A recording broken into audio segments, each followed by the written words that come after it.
O Anime Recaps Tagalog, mapapawaw ka sa sarap. Nax, ang title ng ating anime ay laging nakalagay sa itaas ng video.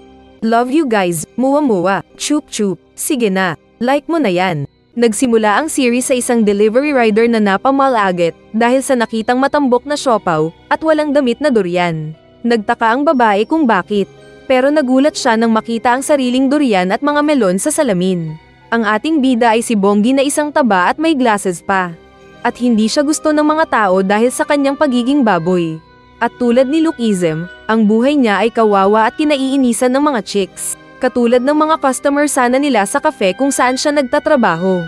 Nagulat ang mga ito nang mukha niyang puno ng pimples ang bumulaga. Hindi kasi siya nagla-like sa ating mga video kaya siya pumapangit.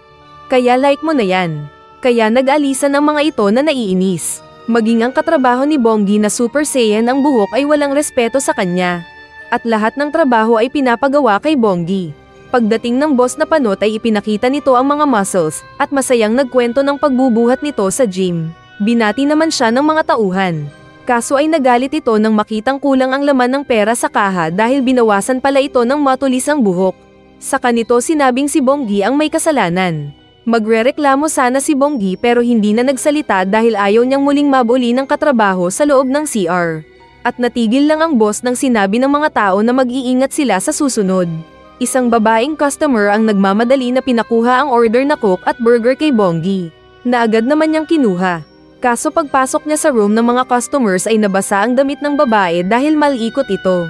Sinubukan na panasan ni Bonggi ang dibdib ni Min Ji-young. Pero sinampal siya ng babae kaya natamba ang bida. At pinalabas pa na nambastos ang tumutulong lang naman na Bonggi. Kaya nagpasensya na lang ang boss sa demanding na babae na umalis. Dahil sa nangyari ay feeling ng bida na mag-isa lang niya laban sa mundo. Bumili siya ng pagkain sa isang convenience store at naglakad pa uwi. Pagsapit sa tirahan ay malungkot niyang nakita ang sarili sa salamin. Agad siyang nag-login sa computer para maglaro ng RPG game. Kasabay na kinain niya ang mga binili upang pampalubag loob sa sarili. Galit siya dahil sa kanya ibinawas ang nawalang pera sa cafe at nang bayad sa damage sa babaeng customer. Na game over pa siya, kaya kawawa ang ating bida at sa pagkain na lang kumukuha ng comfort. Sa gitna ng kanyang pagtulog ay bigla siyang nanginig at nilamig. Kaya iniwan niya ang body pillow na chicks at nagkumot. May kakaibang nangyari sa katawan niya dahil lumiit ang mga paa niya. Maging ang mga kamay. At pagsapit ng umaga ay nagising siya bilang isang chicks. Isang babaeng may matambok na dibdib at nalaglag pa ang shorts dahil naging slim siya. Kaya pagbukas niya sa pinto para sa kumatok na rider, ay napamulagat ang lalaki sa kaharap na chicks. Dahil sa gulat ni Bonggi sa bagong sarili ay nabitiwan niya ang item at card reader. Na agad pinulot ng delivery boy. Natamba si Bonggi at napatuwad. Kaya nakita ng delivery boy ang kanyang bagong durian. Kaya napasigaw na lang ang babae. Kalaunan ay nagpunta siya ng banyo, para silipin kung talagang nawala ang itlog niya. At nakalbo nga ito. Hindi pa rin siya makapaniwala sa bagong magandang katawan. At nang hindi makatiis ay pinisil-pisil ang mabundok na harapan. Naisip niyang magtanong sa mga forum kung anong nangyari sa kanya. Nasabi niya sa isang forum na naging babae siyang bigla. Kaya pinag-isipan siya ng mga ka-chat na baliw at nagpulasan ang mga ito sa chat room. Pero isang keyboard warrior na tulad mo ang napangiti at nag-PM sa chicks na bida. Sinabi ng ka-chat ng bida na aalis kapag hindi sinagot ng bida ang kailangan nitong malaman. Nagtanong ang ka-chat kung anong size ng boobs ng bida. At nang hindi alam ng bida ay inutusan siyang mag-search online kung paano malaman ang size. Ginawa nga ito ng bida at nang malaman ay sinabi sa kausap na 70G ang size niya. At dahil hindi naniniwala ang ka-chat ay kinunan ng close-up picture ni Bonggi ang puwet sa dibdib. Kaya mas lalong nasabi ng ka-chat na puwet nga ang pinadala sa kanya. Kahit pa noong mag-take 2 ng selfie photo si Bonggi sa ibang angle ng dibdib, puwet pa rin daw ito sa dibdib ng bida. Ngunit sinabi ng ka-chat niya na mahirap makahanap ng ganong size sa bansa nila. Kaya magpunta na lang siya ng isang local shop kung saan mayroon silang benta na 70G. May nakitang jacket si Bonggi at kinuha ito. Ngunit nang amuyin ay amoy kanal kaya tinapon niya rin. Nagkalkal siya sa kanyang cabinet. At nakita ang limited edition na suot ni Sailor Moon. Ayaw niya itong isuot noong una. Pero kalaunan ay ipinakita siyang nakatayo sa harap ng clothing store suot ang sexing damit.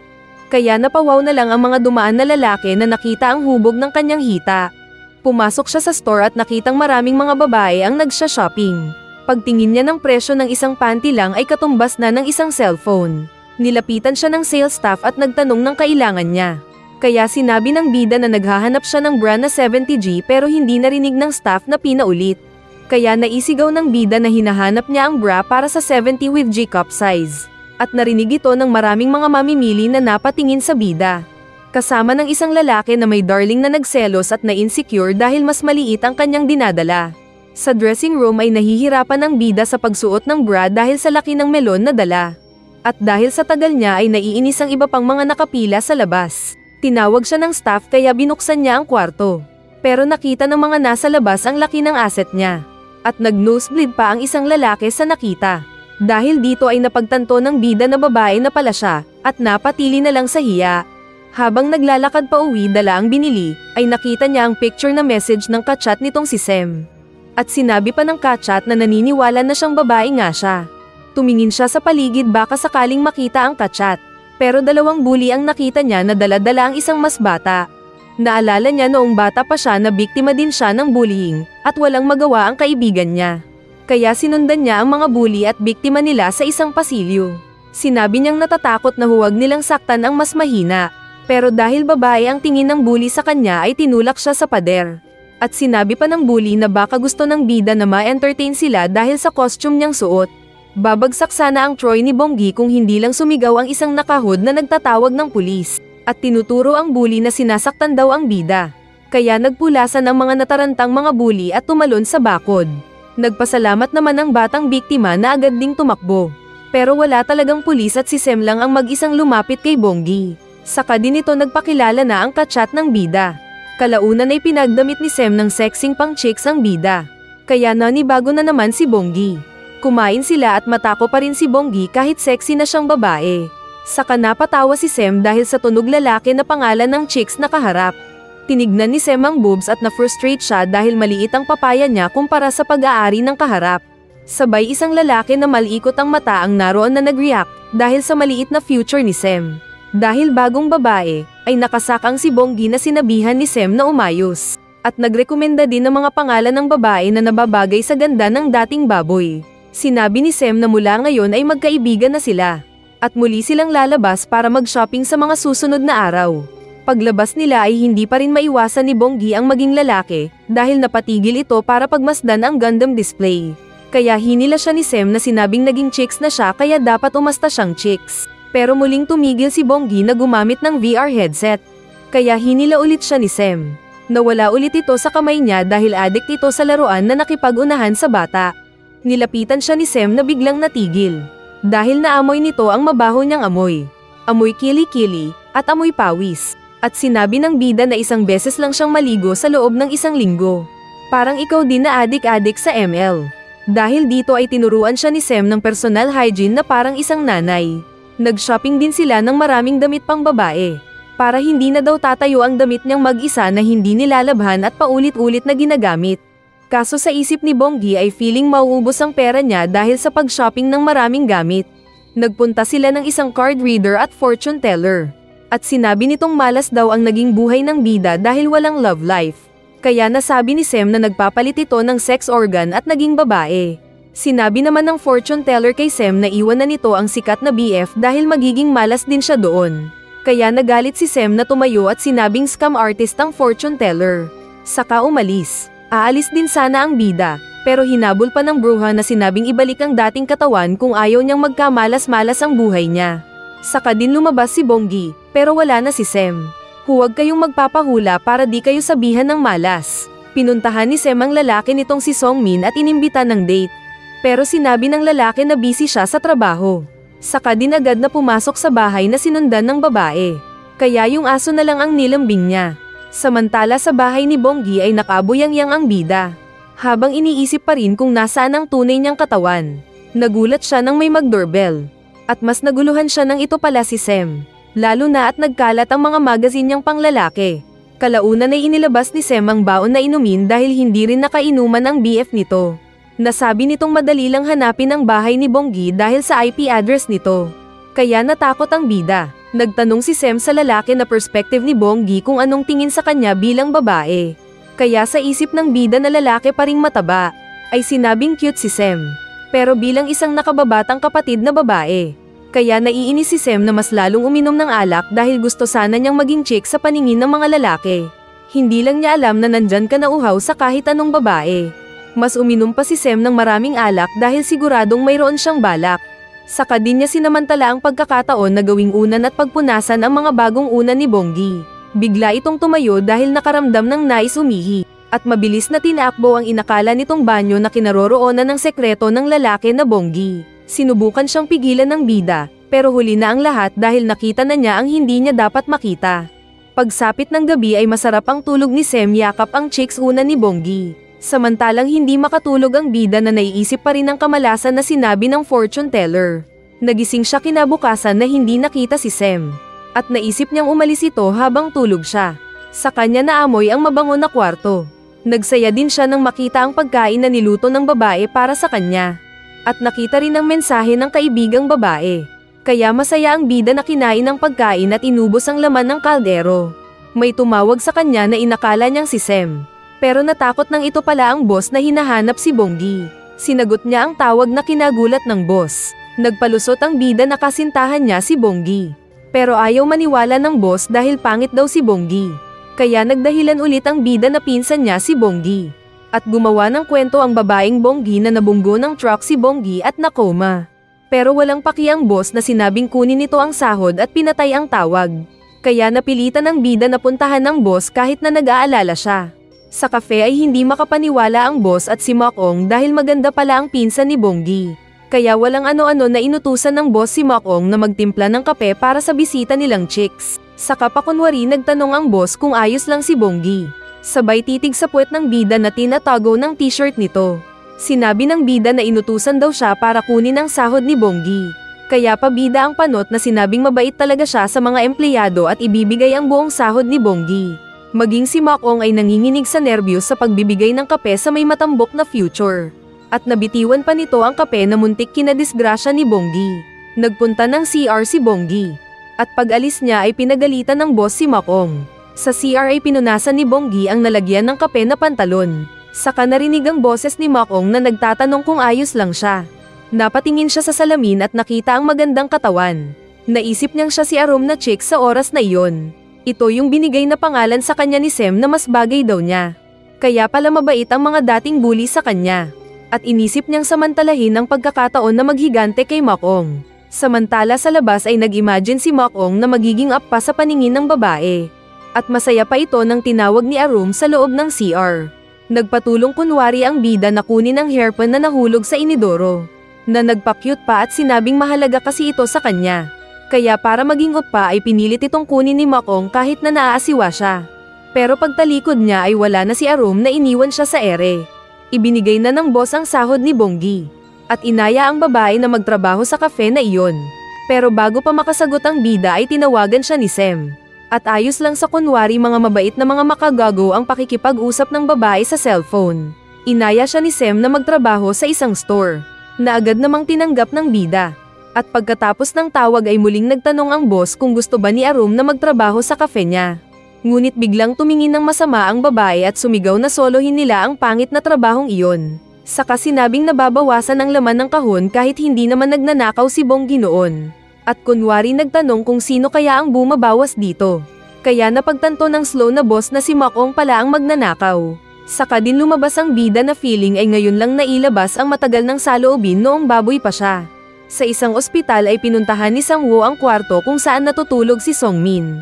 Na kanyang ginising dahil parang nabangungot. At nag-usap sila kalaunan patungkol kay Min Jeong na babaeng ipinakilala ni Song-min kay Sang-woo. Sabay inom. At saka din dumating si Min Jeong. Nagpunta sila ng convenience store at si Sang-woo ang pumasok para bumili ng beer. At pagbungad niya ay nakita ang sexy na puwet ni Arum. Unang araw ng trabaho ng bida at nahirapan siya kaunti. At paglingon ay nasabi niya ang pangalan ni Sang-woo.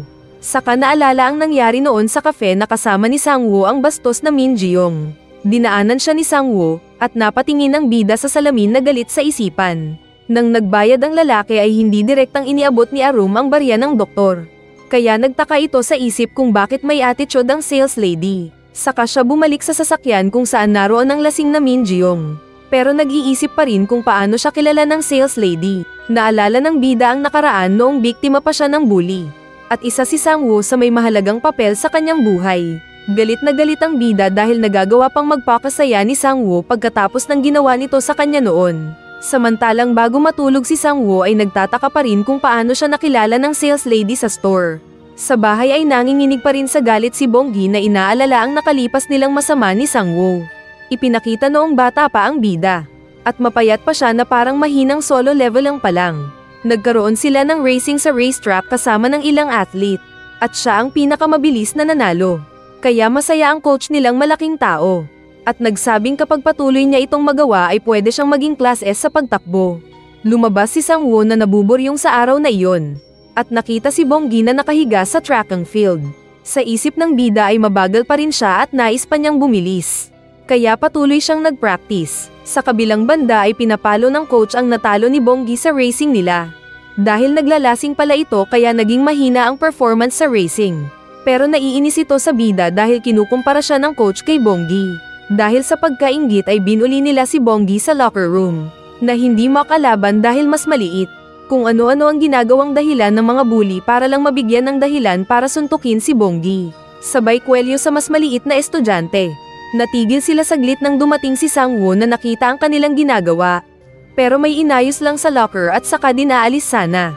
Pero tumigil si Sang-woo na sinabing sayang ang lakas nila sa pagbully ng nag-iisa at mas maliit na bata. Kaya nagalit ang bully na sinuntok ang boy labo. At kalaunan ay pareho silang parang tae na naikalat sa locker room. Nagtanong ang bida kung bakit siya tinulungan ni Boy Labo. Kaya sumagot si Sang-woo na nakakahiyang gawain kapag umalis na lang siya at hayaan na mabugbog si Bonggi. Minsan habang kumakain ang bida ay sinamahan siya ni Sang-woo. At nakita ng bida na may bandage ang kamao ni Boy Labo. Nagtanong siya kung bakit, pero sinabi ni Sang-woo na wala lang. Habang naglalakad siya pauwi ay sinalubong siya ng mga bully. At nagtanong kung nasaan daw si Boy Labo. Dinala nila si Bonggi sa isang kanto at uto-uto naman ang bugok na bida na sumama.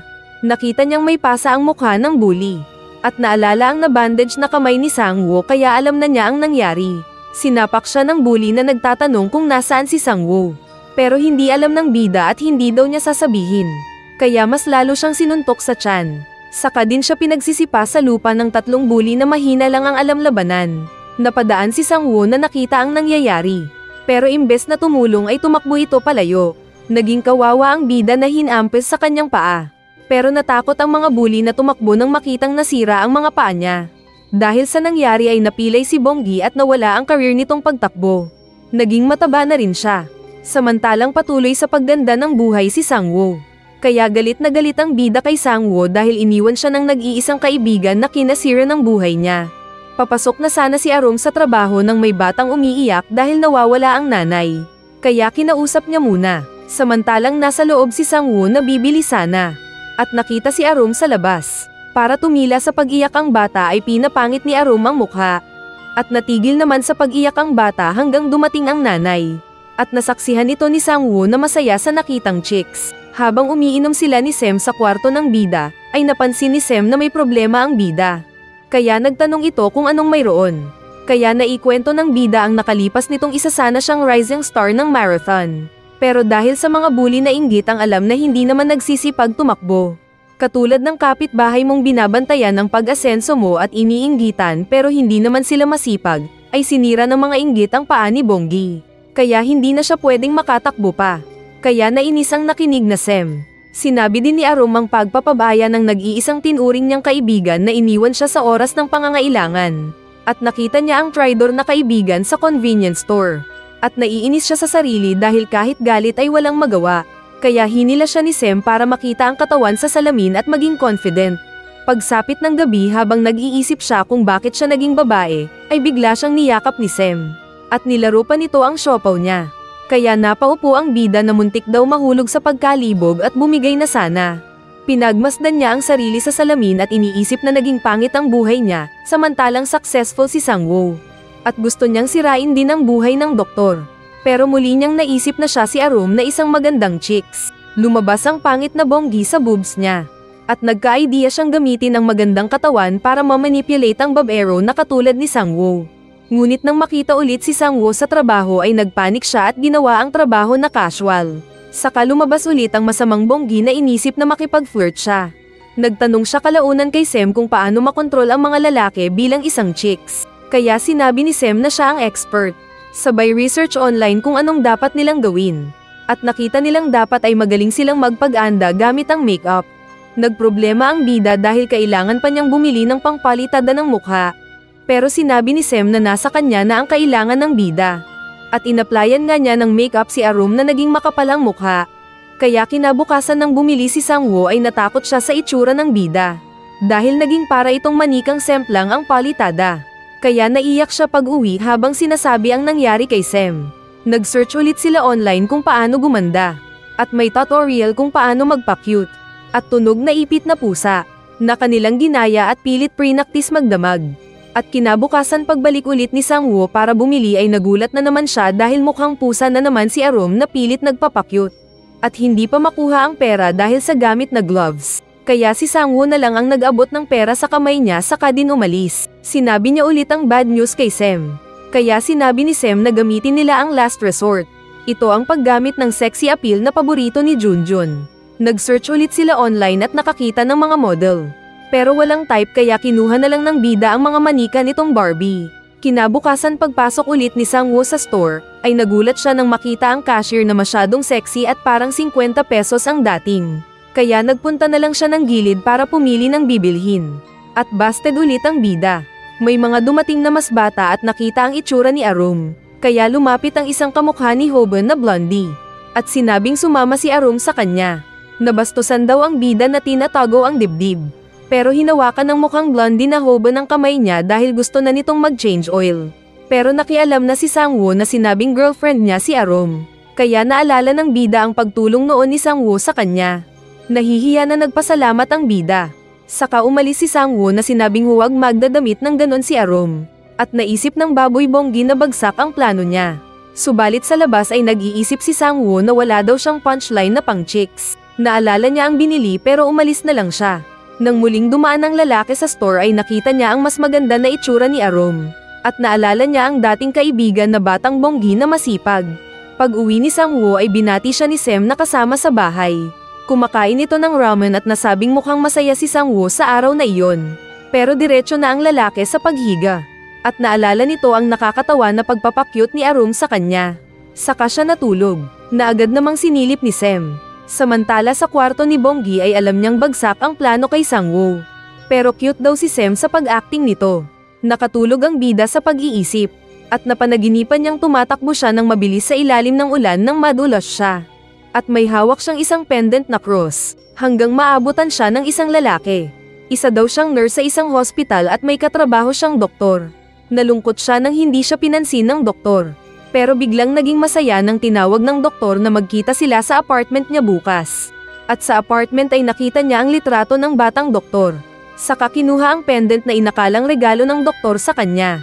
Saka din nagising ang bida. At punong-puno ng pawis ang sexy niyang katawan. Kaya tinanggal niya ang pang-itaas na damit at binuksan ang bintana. Pero nanlaki ang mata niya nang makita sa labas ang nakasabit na pendant sa panaginip. Minsan nang matapos sa trabaho si Arum ay nilapitan siya ni Sangwoo at tinawag daw para uminom. At dahil may balak ang bida ay sumama naman ito sa doktor. Nagpakilala daw si Sangwoo na isang doktor. At sa isip ng bida ay alam na nito. Kumain sila at uminom at feeling ng bida ay nahihilo siya dahil sa alak. Tinawagan ni Songmin si Sangwoo para magtanong ng regalo nito kay Sem. Saka nalaman na umiinom si Sangwoo dahil sa boses nitong tunog lasing. Nang matapos ang tawag ay sinabi ni Sangwoo na parang kapatid na daw niya ang kaibigang si Songmin. Kaya naisip ni Arum na akitin si Songmin para magkaroon sila ng hidwaan ni Sangwoo. At hiniling na ipakilala siya kay Songmin.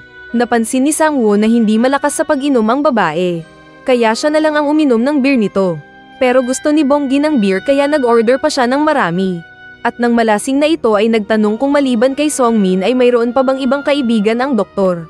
Sasabihin sana ni Sangwoo ang tungkol kay Bonggi, pero nahilo na si Arum. Binuhat niya ito, ngunit nakita sila ni Min Jeong na kanina pa tinatawagan si Sangwoo. Pero may iba pala itong kasamang chicks. Nang maduduwal sana si Arum ay dinala siya ni Sangwoo sa isang park. Naupo sila sa isang bench at dahil lasing na ay humingi pa ng dagdag beer ang babae. Sabay sabing makasalanan na tao si Sangwoo. May nakitang vending machine ang doktor at kumuha ng tubig. Kaso ay galit si Arum na sinabing beer sana ang gusto. Hindi nila alam na nasa tabi pa rin ang mga babaeng pinagmamasdan ang doktor. Nagkwento si Sang-woo ng naging buhay nito sa high school. At nasabi ang tungkol kay Bonggi na isang athlete na naging kaibigan niya noon. Pero nakatulog ang babaeng katabi nito. Nabukas pa ang bunganga. Naiisip daw ni Sang-woo na nag-enjoy siya sa pakikipag-inom sa babae. Biglang tumayo si Arum na sinabing naiihi. Saka natamba pa ito sa ibabaw ng lalaki na nakachansing. Nagpunta sila ng isang gusali, pero sa restroom ng mga lalaki pumasok ang lasing na Bonggi. Nang umabot na ng 20 minutes na wala pa si Arum ay pumasok si Sang-woo sa ladies restroom. Nakita siya ng isang janitress at nagtanong kung anong ginagawa niya doon. Kaya nagrason si Sang-woo na hinahanap ang girlfriend. Pero dahil walang babae doon ay pinalabas siya ng janitress sabay tapon ng map. Samantala ay nakatulog na si Bonggi sa bowl dahil sa kalasingan. At napanaginipan niya ulit si Arum na mayroon siyang pendant. May kasama itong USB na ng kanyang sinaksak sa PC, ay mayroon siyang nasaksihan na krimen na hindi niya dapat malaman. Tapos pumasok pa ang lalaking crush niya na may dalang regalo para sa babae. Ngunit natatakot ang babae na umatras, lalo na nang makita ng misteryosong lalaki ang napanood ni Arum sa computer. Kaya hinawakan niya ang babae sa bibig na kung di papalag ay malalaspag. Kinabukasan ay nagising si Bonggi sa kwarto nito sabay kamot ng singit. At pilit niyang inaalala kung anong nangyari nang ma-blackout siya. Baka daw pinagsamantalahan siya ni Sang-woo, pero wala naman siyang maramdaman na kakaiba sa katawan. Sa kabilang banda ay inisip din niyang iniwan siya ni Sang-woo sa CR dahil walang silbi. Tinawagan siya ni Sem na inaya siyang lumabas para magpunta daw sila ng parlor. Ayaw sana ng bida pero alam niyang pakakainin siya ni Sem ng masarap. Kaya pumayag din siya. Naalala niya ulit ang napanaginipan sa CR tungkol sa narinig na krimen.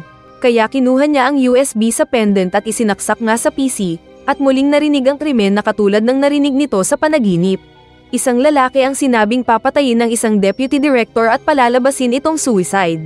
Sa parlor ay iniisip pa rin niya kung anong gagawin patungkol sa nalaman. Nakita siya ng parlorista at sinabi kay Sem na mas maganda si Arum kaysa kanya. Kaya nainis si Sem na sinabing galingan ni bakla. Kaya pagkatapos ng hair makeover ay nakita ni Bonggi na mas naging maganda daw ni Sem. Nang kumakain na sila ay sinabi ni Sem na nagpaganda siya ng husto sa araw na iyon dahil makikipag-date siya sa kanyang special someone.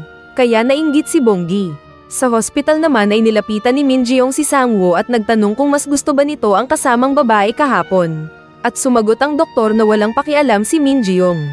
Sinabi ni Sang-woo na hindi na sila dapat magpatuloy pa sa kanilang walang silbing relasyon. Dahil hindi din mahal ni Sang-woo ang spoiled brat na babae. Kaya nagulat ang napaasa na babae na nag-ingay-ingay sa hospital.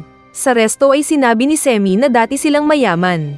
Ngunit nagkagulo lang ang kanilang buhay nang mamatay ang ama nitong dating isang deputy director ng isang hospital. Nakita na lang nila ang katawan nitong patay na at may kasamang suicide note. Kaya nagulat ang bida sa narinig at napatanong kung may dahilan ba para magpakamatay ang ama ni Sem. Sinabi ni Sem na nasabuat daw sa isang corruption scandal ang ama na pwedeng maging dahilan. At sinubukan itong imbestigahan ng kuya pero walang nalaman. Kinupkup daw sila ng direktor ng hospital at pinatira sa bahay nila at pinag-aral. At sa basement ng bahay nila silang magkapatid nakatira. At ang gwapo daw ng anak ng direktor na nag-iisang lalaki. Sa hospital ay nilapitan ni Song Min ang dalawang nag-aaway. Kaya nagpaalan na si Min Ji-young at umalis. Sinabi ni Song Min na bigyan pa ng isang pagkakataon ni Sang-woo si Min Ji-young. Pero sinabi ni Sang-woo ang tungkol sa nakainuman nitong babae kagabi. At nais ding ipakilala sa kasamang doktor. Kaya kinantsawan siya ni Song Min. At dapat daw mas maganda talaga kaysa kay Min Ji-young. Narinig ng boss nilang doktor na may uminom kagabi. Kaya sinabi nitong dapat hindi sila umiinom kapag nasa training session sila. Nagpunta sila ng isang kwarto kung saan naroon ang ilang pasyente. At nagulat si Sang-woo nang makita ang katawan ni Bonggi na nasa isang kama na parang nasa coma. Sa kwarto ay naisip ni Arum na baka busy si Sem at ang lalaki nito sa paggawa ng bata. Kaya kaysa mainggit ay natulog na lang siya ulit. Napanaginipan niyang muli ang katuloy ng mahuli ng isang lalaki si Arum na nalaman ang pagkamatay ng isang deputy director. Sinabi nito sa lalaki na sumuko na lang para makabawi sa pamilya ng pinatay nitong tao. Ngunit naglabas ng pangtusok ang lalaki na nagbalak ng masama sa babae.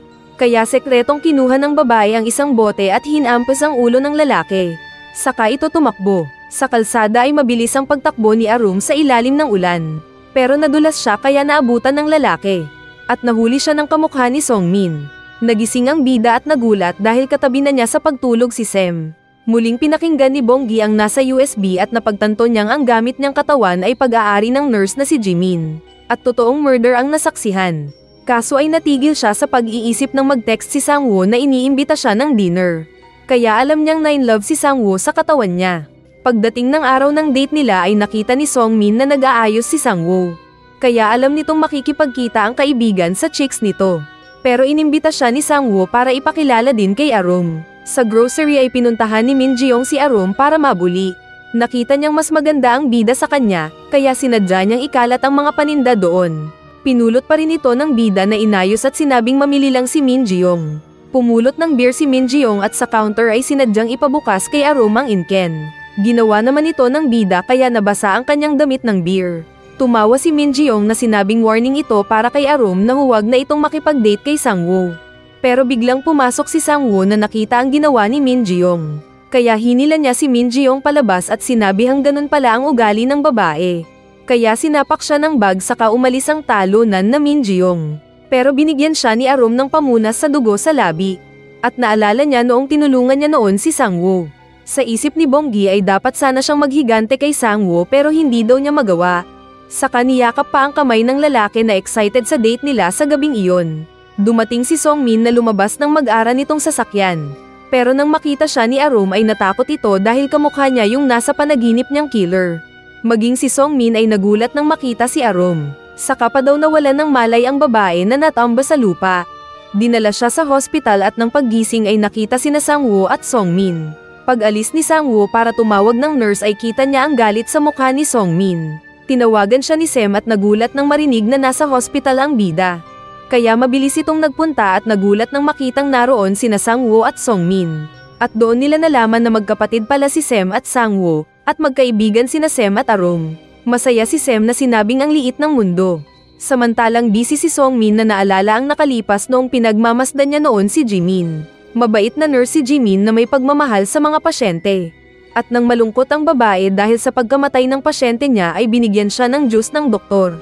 Hanggang magkainlaban sila. Hanggang sa oras na sakalin na siya ng manyak na Songmin sa kalsada. At walang nagawa ang babae hanggang maglawa. Kalaunan ay nagpaalam na sina Sangwoo, Arum at Sem kay Songmin na naiwan. At bago pa pumasok sa apartment ang mga babae ay pinaalis na ni Sem si Sangwoo at sinabing siya na ang bahala sa babae. Kaya napilitan si Sangwoo na umalis. Sa kwarto ay kinumpirma ni Sem na si Songmin ang kanyang boyfriend. At nasabi nitong ang lalaki ang may-ari ng hospital. Tatay nito ang director na umampun sa kanila kung saan sila nakikitira. Saka pinakita pa nito ang text message ng lalaki na iniimbita si Sem na mag-date ulit sila. Biglang naisip ni Arum na mag-inuman sila.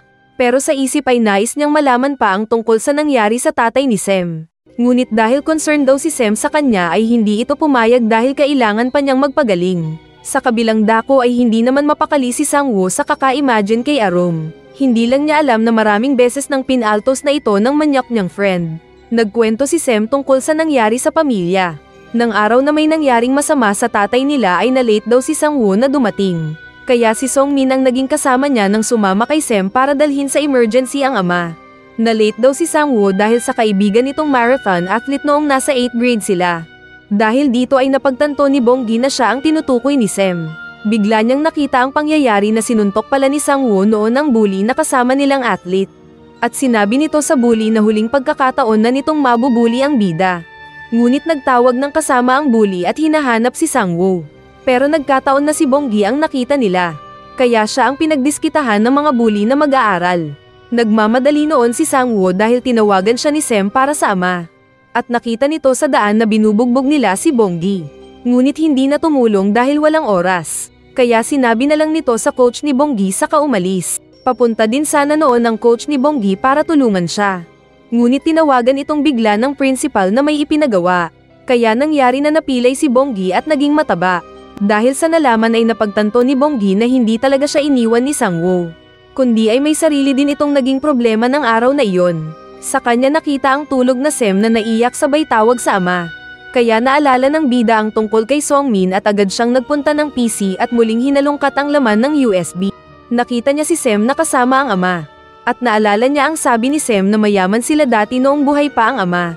Kaya madaling araw na pero malalim pa rin ang iniisip ng bida.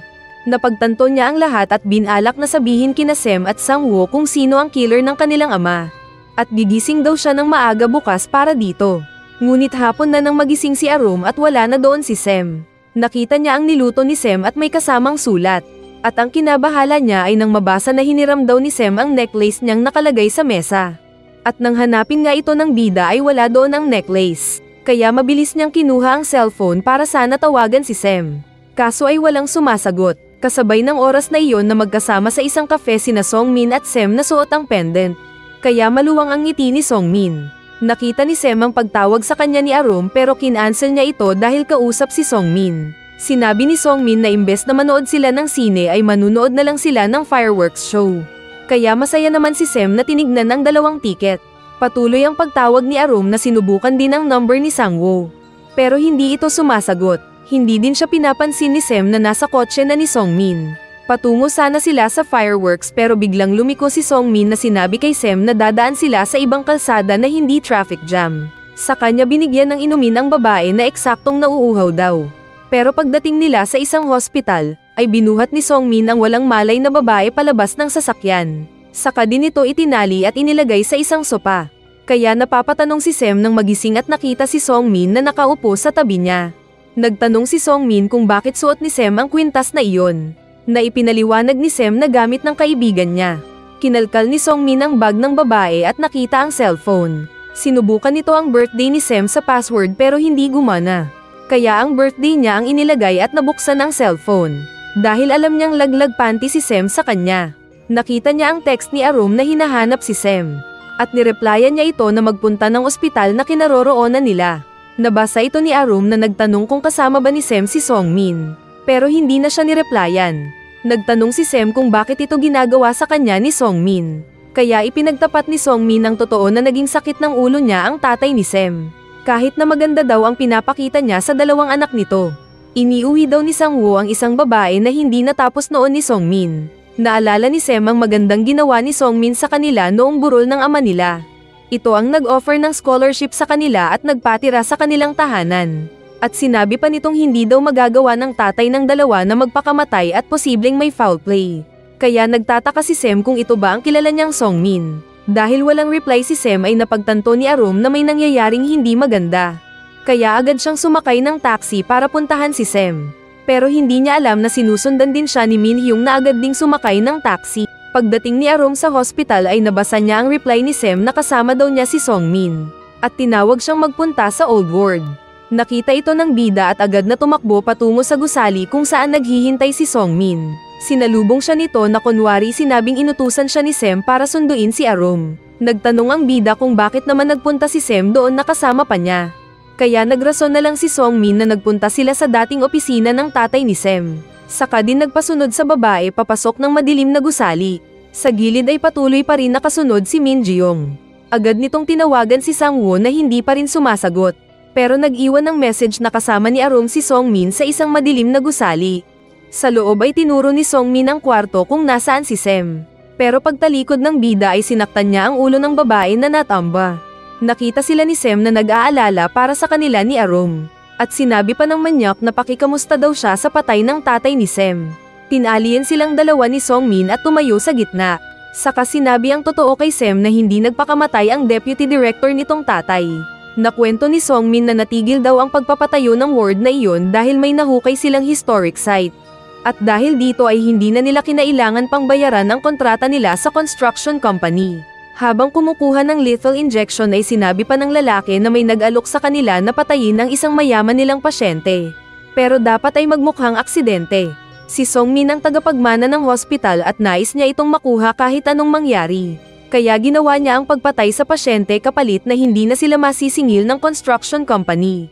Ngunit nalaman ng tatay ni Sem ang lahat ng kalokohan ni Songmin. Kasama na ang lahat nitong na-corrupt na pera mula sa construction company. At gumawa ng files para ipakita sa iba pang board members ng hospital. Ito ang dahilan kaya pinatay ni Songmin ang deputy director. Walang magawa si Sem kundi ang mapamalagat na lang. Nilapitan siya ni Songmin para tusukin ng injection. Pero bigla itong natigil nang makita si Arum at sinabi kay Sem kung paano niya ito pinatay noon. Sinakal nga niya ang babae hanggang masarapan ang mata nito at maglawa ang bunganga. Saka din itinapon sa ilog ang masarap na burger at inakala niyang patay na. Paglingon niya kay Sem ay wala na ito. Nagbuwelo lang pala para mayuntog ang ulo sa mukha niya. Dahil dito ay nabitiwan ng doktor ang injection. Tumakbo si Sem, pero nahuli siya ni Songmin at sinikmuraan kaya muling nawalan ng malay. Sa kanya nilapitan si Arum na walang malay. At dahil naman niyak ay hinalikan nito ang lips ng bida panandalian saka din ibinalik ang tali at umalis. Samantala sa hospital ay tinitignan ng mga doktor ang nasa coma na katawan ni Bonggi. At naalala ni Sang-woo na siya din yung nasa cafe noon na binuli ni Min Ji-young. Sinubukan namang gisingin ni Arum si Sem pero hindi nagising. At nais sanang magamit ang cellphone pero hindi niya magawa. Bumalik ng hospital si Songmin at pumasok ng isang kwarto para may kunin. Naglalakad naman si Sang-woo nang maalala nito si Arum kaya binalak matextan. Pero naiwan niya ang cellphone sa isang mesa. Saka nagulat siya nang makita sa parehong kwarto ng mga gamot si Songmin na may kinukuha. Bago umalis si Songmin ay sinabi ni Sang-woo na mag-inuman sila bukas ng hapon kina Arum. Para daw mas makilala pa nito ang babae. Kaya tumugon na lang ang kalaban sa kaagad na umalis. Ginagamit ni Arum ang cellphone na sinubukang ma-unlock ang password. Pero kinuha ito ni Songmin na nakabalik na, at agad din inapakan ang cellphone. Muling natakot si Arum sa mukha ni Songmin kaya napapikit na lang. Sinabi ng doktor na sayang daw ang katawan ni Arum dahil papatayin lang niya ulit. Saka muling nilagyan ng laso ng isang injection para sa babae. At sinabing sa pagkakataong ito ay tuluyan ng mamamatay ang babae. Ininject ni Songmin ang leeg ng bida kaya nasayang nga ang katawan nito. Saka dinala sa malapit na ilog at pinalutang ang katawan ng kawawang babae. Ipinakita ang nakalipas ng muntik din magpakamatay si Bonggi sa isang tulay. Ngunit hindi nito kaya, at napaiyak na lang. Tapos nakita nito ang lumulutang na katawan ni Jimin. Nagulat ang bida na nawalan ng balanse at nahulog din sa tubig.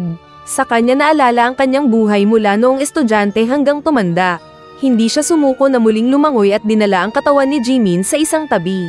Muntik na niyang hawakan ng dalawang siopaw pero nagpump lang pala ito. Saka nag-mouth-to-mouth pa para buhayin ang babae.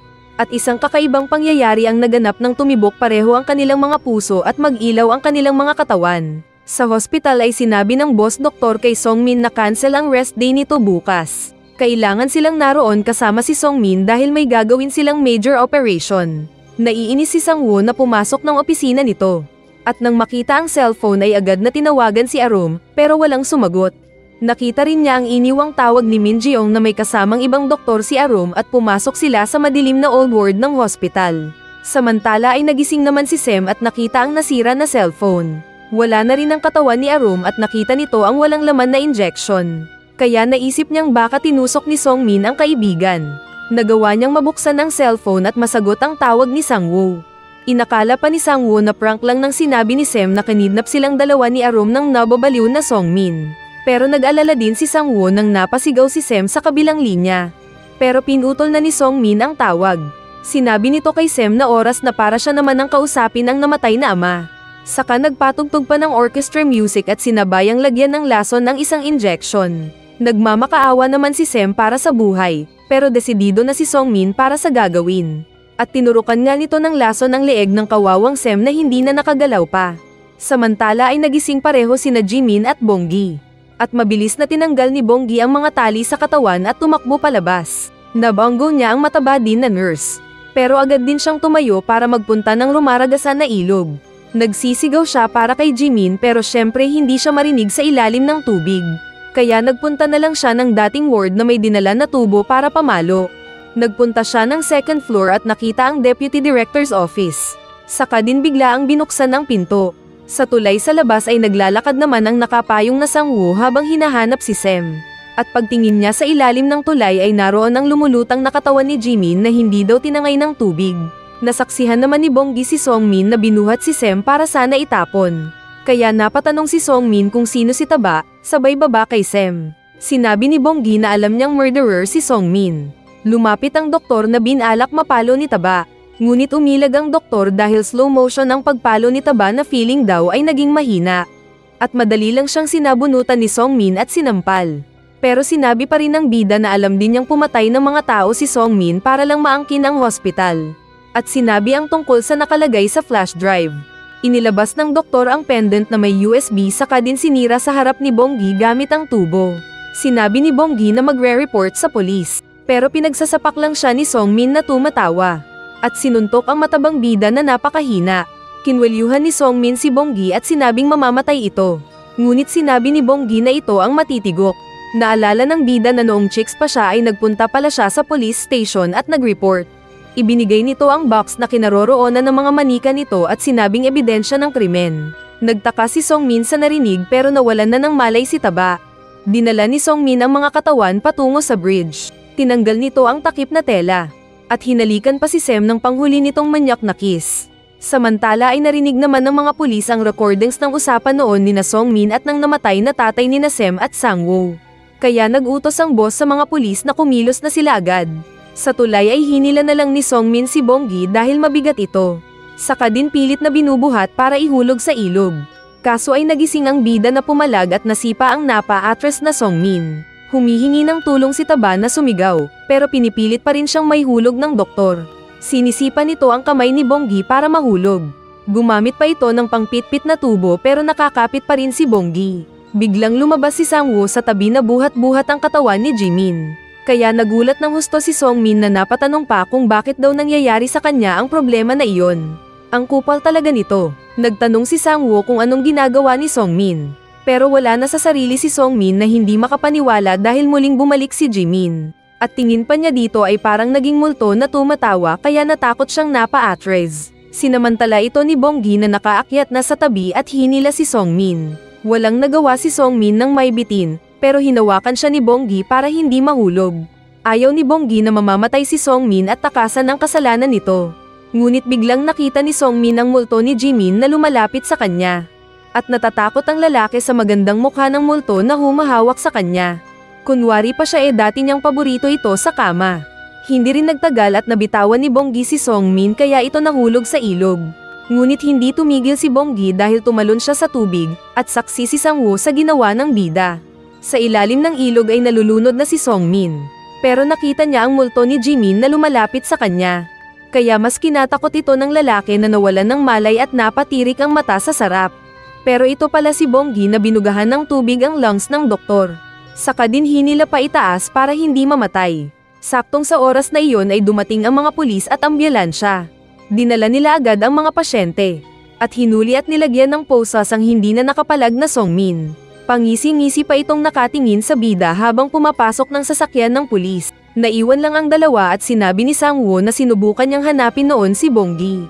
At nagtanong kung magkaibigan pa rin sila. Sumagot si Bonggi na oo basta huwag siyang ayain sa date. Pinuntahan nila si Sem na nagising at ayos na. Ngunit hindi makapaniwala nang magpakilala si Bonggi na siya ang kaibigan nitong si Arom. Naginuman sila sa apartment ni Bonggi at hindi daw makapaniwala si Sem na lalaki pala ang naging kaibigan nito. Natulog, naligo at nagpapalit pa daw siya ng damit sa kwartong iyon at siguradong sinilipan siya ng Taba. Ngunit dumpensa si Bonggi na siya nga ang nilalamis ni Sem dati. Nagtanong sila kung paanong nangyari na napunta siya sa katawan ni Ji Kim. Pero hindi pa rin maipaliwanag ng bida. Kundi ay nakwento na lang nito ang nakaraan noong kinailangan niyang mag-adjust sa bagong katawan. At naalala din niya noong nakilala si Sem na siyang tumulong sa kanya noong muntik na siyang tikman sa isang kanto. Pero hindi nagtagal ay ito naman pala ang nag-e-enjoy sa boobs niya kada matulog sila. Maging nang makita niya ulit si Sangwoo na naging malapit ulit sa kanya. Dahil daw sa bagong katawan ay nagkaroon siya ng self-confidence sa sarili. Habang nasa katawan daw siya ni Jimin ay napagtanto niyang siya mismo ang may pagkakamali sa pagiging galit at sinisisi ang iba. At siya mismo ang naglagay ng pader sa ibang tao na makalapit sa kanya. At dahil dito ay alam na niya kung paano dadalhin ang sarili. Nagyabang ang lasing ng Sem na dahil daw ito sa kanyang mga turo. Pero sinabi ni Bonggi na nahihiya pa rin siya dahil sa pagsunod sa tips ni Sem noon na magpa-sexy at puno ng makeup ang mukha. Kaya mas lalo siyang kinantsawan ni Sem. Pinalitan naman ni Sangwoo ang pangalan ni Arom sa cellphone nito ng Bonggi. At nakita ang kaharap na nagpabuhat si Sem kay Bonggi. Kalaunan ay nagjogging sina Sem at Bonggi pero 10 minuto pa lang ay pagod na si Taba. Pero napilitan siyang tumakbo nang habulin siya ng aso. Nag-gym din siya at nagawang makatakbo ng mas mabilis. Pinagpatuloy niya ang pagpapapayat hanggang maging mas maliit ang bilbil niya. At mga kaibigan pa rin niya sina Sem at Sangwoo. Patuloy naman ang pag-aalaga ni Sangwoo kay Jimin at masaya ito nang gumalaw ang babae. Samantala ay pinaglalaroan naman si Songmin sa kulungan ng isang lalaking nagpapanggap na multo. Kaya ito napasigaw sa takot. At natapos ang series.